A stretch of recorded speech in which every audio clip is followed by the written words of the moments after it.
வணக்கம் அன்பு மக்களே. இந்த பதிவில் நாம் பார்க்க இருப்பது 2025ஆம் ஆண்டுக்கான ரோகிணி நட்சத்திர பலன்.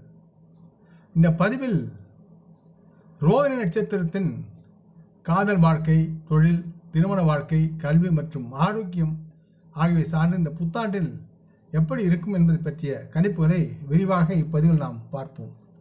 பொதுவாக ரோகிணி நட்சத்திரம் 10.1 டிகிரி முதல் 23.2 டிகிரி வரை ரிஷப ராசியில் அமர்ந்து வாசம் செய்கிறது. ரோகிணி நட்சத்திரம் ராசியின் 4வது நட்சத்திரமாக இருக்கிறது. ரோகிணி நட்சத்திரத்தின் சின்னம் அலங்காரமான தேராகும். ரோகிணி நட்சத்திரத்தின் இறைவன் பிரம்மாவாக கொண்டாடப்படுகிறார். பிரம்மா இந்து மக்களின் படைப்பு தெய்வமாக கொண்டாடப்படுகிறார். இந்த ரோகிணி நட்சத்திரம் சந்திரன் கிரகத்தால் ஆளப்படுகிறது. சந்திரன் ரோகிணி நட்சத்திரத்தின் அதிபதியாக இருக்கிறார். அன்புள்ள ரோகிணி நட்சத்திர நண்பர்களே, இந்த புது ஆண்டின் முதல் பாதி உங்களுக்கு மிகுந்த நம்பிக்கையும் செழிப்பையும் தரும் நல்ல ஆண்டாக இருக்கும் என்று கணக்கிடப்படுகிறது.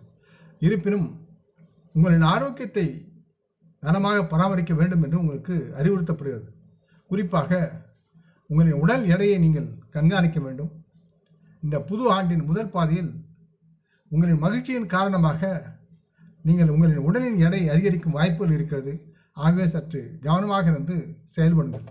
முக்கியமாக ரோகிணி நட்சத்திர மக்கள் இவற்றில் கவனம் செலுத்த வேண்டும் என்று கேட்டுக்கொள்ளப்படுகிறது. இல்லை என்றால் நீங்கள் மற்ற உடல்நல பிரச்சனைகளுக்கு ஆளாகும் சூழலையும் இது அடைய வழிவகுக்கும்.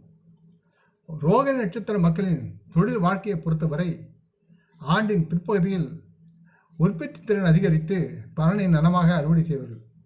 நீங்கள் புதிய தொழில் வாய்ப்புகளை பெறும் திறனுடன் செயல்படுவீர்கள். தனி மனிதராக வாழும் ரோகிணி நட்சத்திர மக்களுக்கு இந்த ஆண்டின் ஆரம்பம் திருமணத்திற்கு ஏற்ற காலமாகவும் இருக்கிறது. உங்கள் காதல் வாழ்க்கை மற்றும் திருமணத்தில் நீங்களும் உங்கள் துணை ஒரு அற்புதமான நேரத்தை மகிழ்ச்சியுடன் பரஸ்பர அன்பு சார்ந்து அனுபவிப்பீர்கள். மேலும் இந்த ஆண்டு காதல் மற்றும் காதலுக்கு சிறந்ததாக இருக்கும் என்று நம்பலாம். திருமணமான ரோகிணி நட்சத்திர தம்பதிகள் தங்களின் வாழ்வில் மகிழ்ச்சியை நலமாக அனுபவிக்க வாய்ப்புகள் அதிகமாக இருக்கும். மேலும் ரோகிணி நட்சத்திர மக்கள் தங்களின் நேர்மறை எண்ணம் மற்றும் செயல்கள் மூலம் தங்களின் மகிழ்ச்சியை நீங்கள் உங்களின் வாழ்க்கை முழுவதும் கொண்டு செல்ல முடியும். அது தொடர்ந்து உங்களுடன் வரும். இருப்பினும் ரோகிணி நட்சத்திர தம்பதிகள் இந்த புது ஆண்டில் அக்டோபரில் உங்கள் உறவில் கவனமாக இருக்க வேண்டும். எச்சரிக்கையாக செயல்பட வேண்டும். ஒருவருக்கொருவர் நல்லிணக்கத்தை காப்பாற்ற வேண்டும். தங்களின் உறவில் உள்ள நல்லிணக்கத்தை பேணுவதற்கு தேவையான மன கட்டுப்பாட்டுடனும் இருக்க வேண்டும். மனதில் அகங்காரங்கள் ஏதாவது இருந்தால் அதை தவிர்ப்பது நலமாக இருக்கும் ரோகிணி நட்சத்திர மக்களுக்கு.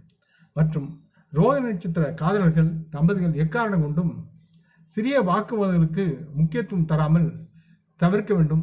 மேற்கொண்டு இந்த வாக்குவாதங்களை மேற்கொண்டு எடுத்துச் செல்வது நல்லதல்ல. ஆகவே குடும்பத்தில் திருமணமானவர்களுக்கும் காதலருக்கும் இடையில் சிறு சிறு வாக்குவாதங்கள் உருவானாலும் அதை உடனடியாக தவிர்த்து அடுத்த விஷயத்துக்கு மாறி உங்களுடைய காதலையும் திருமண வாழ்க்கையும் காப்பாற்றிக் கொள்ளுங்கள். பொதுவான தகவலாக யாவரும் அறிய வேண்டியது, ஒரு குழந்தையின் நட்சத்திரத்தை அடையாளம் காண்பது என்பது உங்கள் குழந்தையின் நட்சத்திரத்தை அறிய நீங்கள் அவர் பிறந்த நேரத்தையும் இடத்தையும் அறிந்தவுடன் பஞ்சாங்கத்தில் பார்க்கலாம்.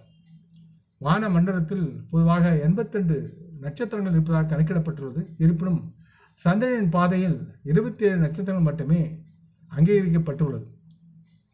சூரிய பகவான் மீனராசியிலிருந்து மேஷராசிக்கு மாறுவது போல் சந்திரனும் அசுவனிலிருந்து பரணி, பரணியிலிருந்து கார்த்திகை நட்சத்திரத்துக்கு மாறி மாறி தனது பயணத்தை தொடர்கிறார். ஒரு ராசியில் சந்திரன் 2.25 நாளில் தனது பயணத்தை முடிக்கிறார். பொதுவாக சோதனத்தில் எல்லா நட்சத்திரங்களும் நல்லது என்றே கருதப்படுகிறது.